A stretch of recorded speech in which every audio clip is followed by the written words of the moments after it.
প্ৰিয় দৰ্শক আপোনালোকে চাই আছে ডিবি নিউজ। শংকৰজ্যোতি বৰুৱাক ইতিমধ্যে জামিন লাভ কৰিছে আৰু জামিন লাভ কৰাৰ পিছতে বীৰ লাচিত সেনাৰ তৰফৰ পৰা প্ৰতিক্ৰিয়া দিয়া হৈছে। বীৰ লাচিত সেনাৰ তৰফৰ পৰা কোৱা হৈছে যে অসমীয়া জাতিৰ জয়লাভ আৰু এই প্ৰথম প্ৰতিক্ৰিয়া ইতিমধ্যে লুৰিণজ্যোতি গগৈয়ে কৰিছে। তাৰ পূৰ্বে লুৰিণজ্যোতি গগৈৰ যি প্ৰতিক্ৰিয়া দিছে তাৰ পূৰ্বে আমি বীৰ লাচিত সেনাৰ নেতা শৃংখল চলিহাৰ প্ৰতিক্ৰিয়া ইতিমধ্যে আহি পৰিছে। শৃংখল চলিহাৰ প্ৰতিক্ৰিয়া শুনা।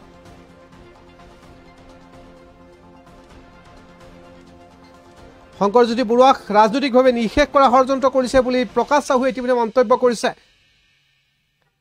শংকৰজ্যোতি বৰুৱাক জামিন লাভৰ পিছতে প্ৰথম প্ৰতিক্ৰিয়া সভাপতি অসম জাতীয় পৰিষদৰ সভাপতি লুৰিণজ্যোতি গগৈ। শংকৰজ্যোতি বৰুৱাৰ জামিন লাভ মানে অসমীয়া মানুহৰ জয় বুলি বীৰ লাচিত সেনাৰ মন্তব্য।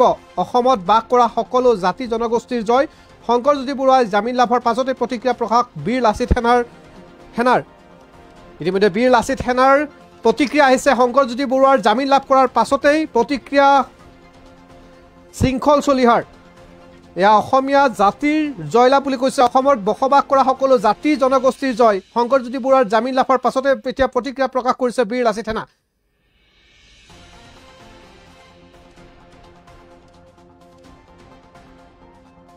আৰু অনাগত দিনত শংকৰৰ ভাল হওক।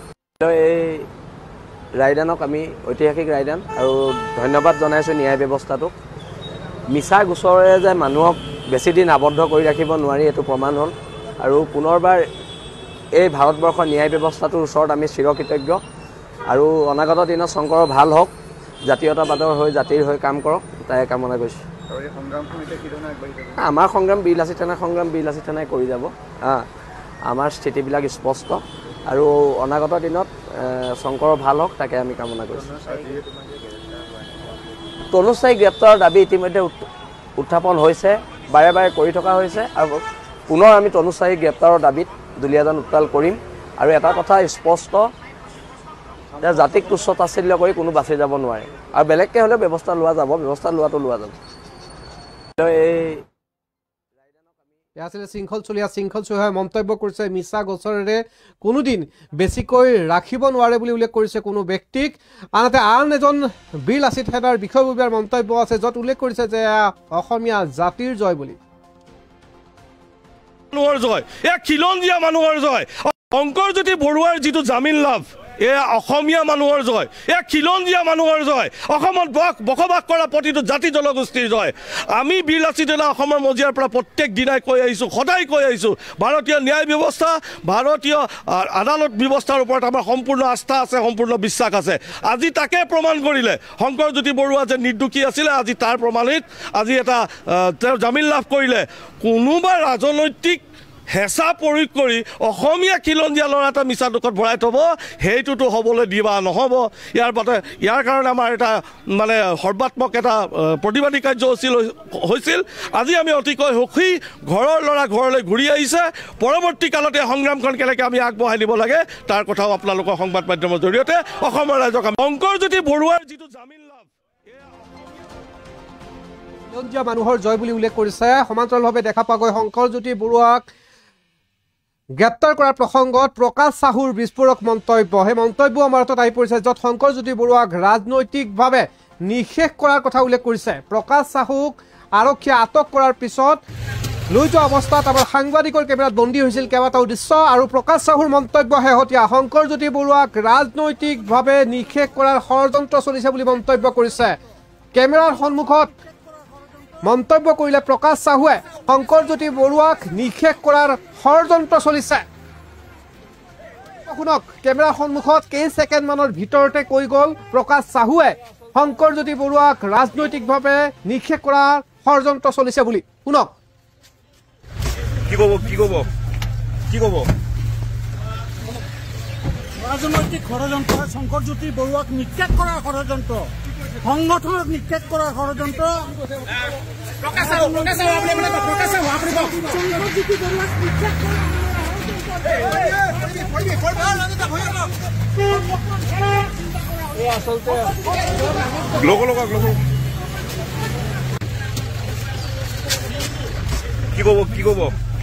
কি ক'ব ৰাজনৈতিক ষড়যন্ত্ৰ, শংকৰজ্যোতি বৰুৱাক নিষেধ কৰাৰ ষড়যন্ত্ৰ, সংগঠনক নিষেধ কৰাৰ ষড়যন্ত্ৰ।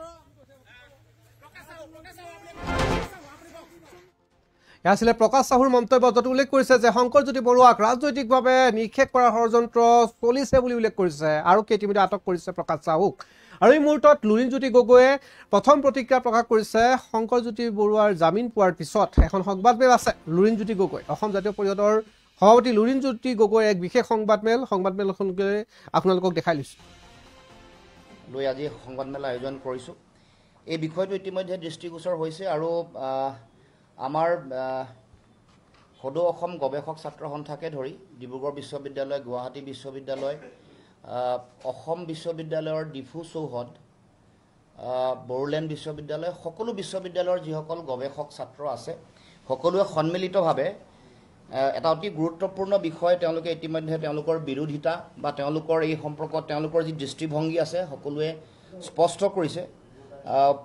মই ইতিমধ্যে যোৱা 7 মে তাৰিখে মই সদৌ অসম গৱেষক সংস্থাৰ লগত মই আলোচনাটো বহিছিলোঁ আৰু তেখেতসকলৰ যিটো উদ্বিগ্নতা বা শেহতীয়াকৈ অসম চৰকাৰৰ যিখন অফিচ মেমৰেণ্ডাম যাৰ ফাইল নম্বৰ 586110/21 এইখন মে' মাহৰ 2025 চনৰ মে' মাহত তেওঁলোকে প্ৰকাশ কৰিছে। ইয়াত কেইবাটাও বিষয়, বিশেষকৈ আমাৰ যিসমূহ চৰকাৰী মডেল ডিগ্ৰী মহাবিদ্যালয় আছে বা যিসকল নতুন যিসমূহ চৰকাৰী খণ্ডৰ মহাবিদ্যালয় আছে তাত নিযুক্তি, বিশেষকৈ অধ্যাপকৰ সহযোগী অধ্যাপকৰ নিযুক্তি বিভিন্ন ধৰণৰ গ্ৰেড 3 আৰু মাল্টি টাস্কিং যিটো স্কিলৰ কাৰণে তেওঁলোকৰ বিভিন্ন ধৰণৰ কৰ্মচাৰী নিযুক্তি দিয়ে, সেই সম্পৰ্কত তেওঁলোকে বিভিন্ন নতুন নিয়মাৱলী তেওঁলোকে প্ৰকাশ কৰিছে।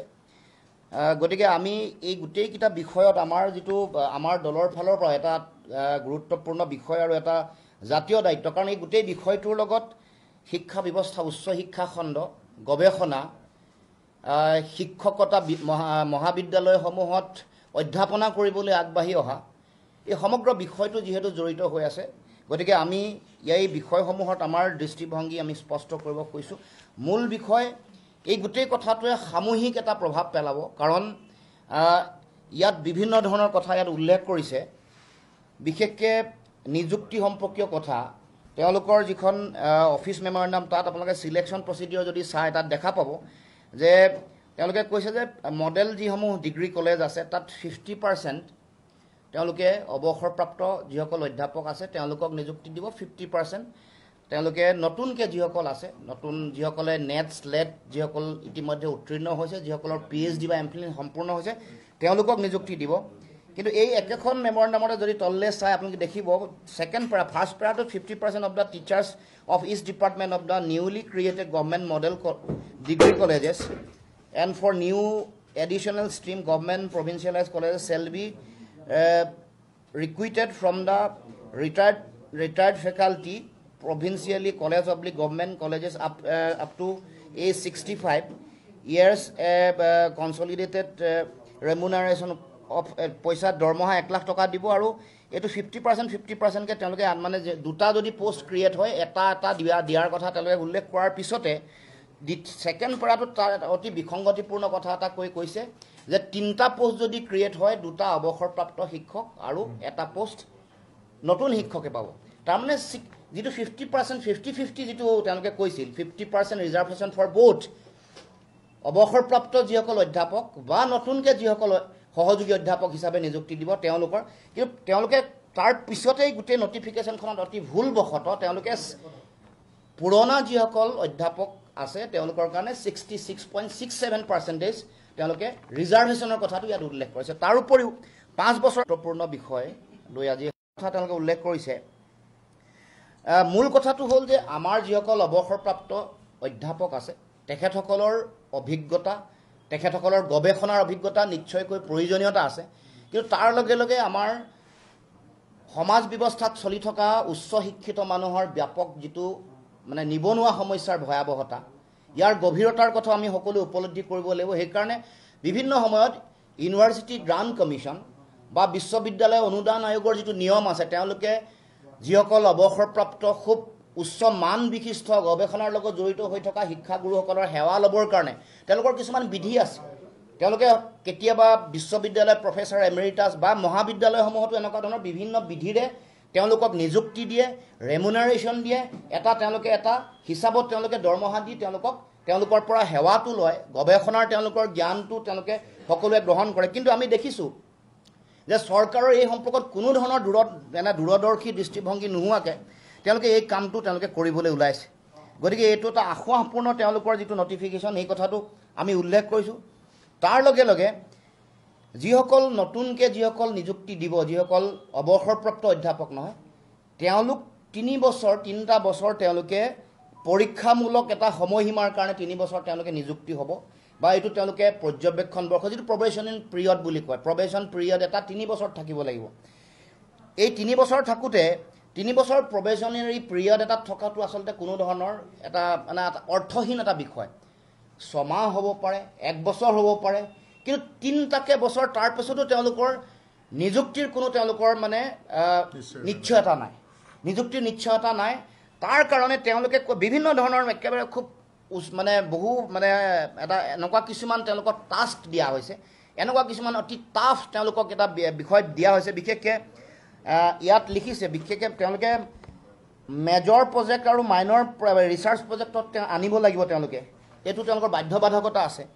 দ্বিতীয়তে বিভিন্ন ইণ্টাৰনেশ্যনেল আলোচনা চক্ৰ তেওঁলোকে অনুষ্ঠিত কৰিব লাগিব, তেওঁলোকে আয়োজন কৰিব লাগিব, তেওঁলোকৰ উদ্যোগত আয়োজন হ'ব লাগিব। গৱেষণা প্ৰকল্পৰ কথা ইতিমধ্যে মই উল্লেখ কৰিছোঁ। তাৰ উপৰিও মহাবিদ্যালয়ৰ প্ৰশাসনিক কাম কাজতো তেওঁলোক জড়িত হ'ব লাগিব। এই 3টা বছৰ, কিন্তু তেওঁলোকৰ ইয়াৰ লগত তেওঁলোকৰ ভৱিষ্যতটো সুৰক্ষিত নহয়, নিশ্চিত নহয়।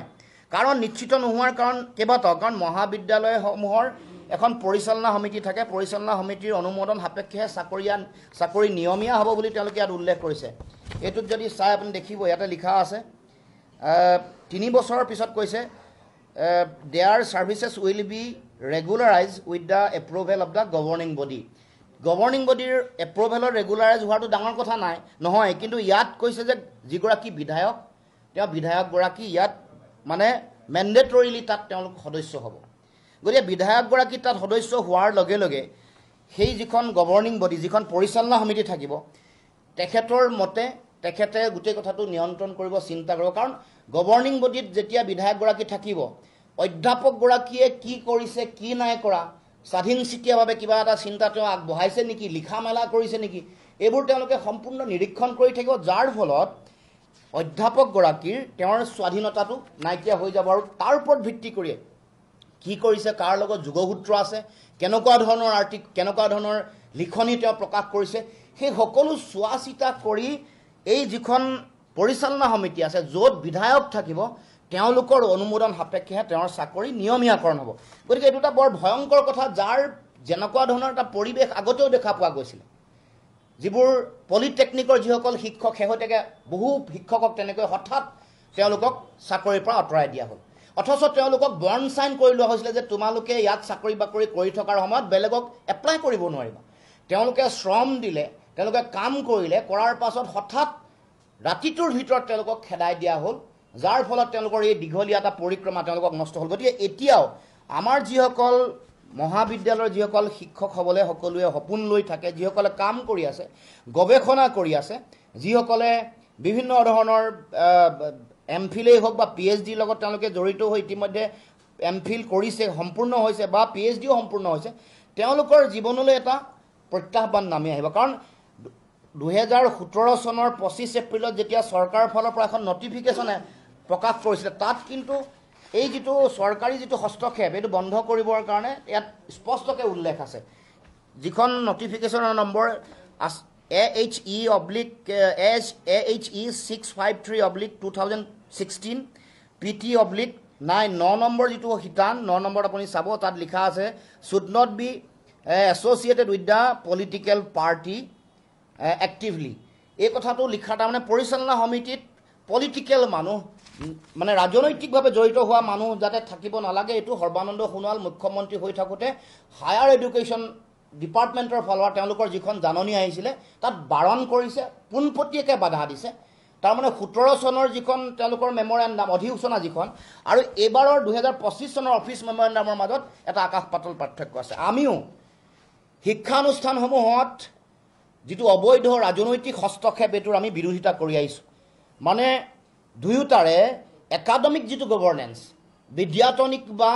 বিদ্যাতনিক যিটো পৰিচালনা সেইটোৰ লগত সেই পৰিচালনাটোৰ লগত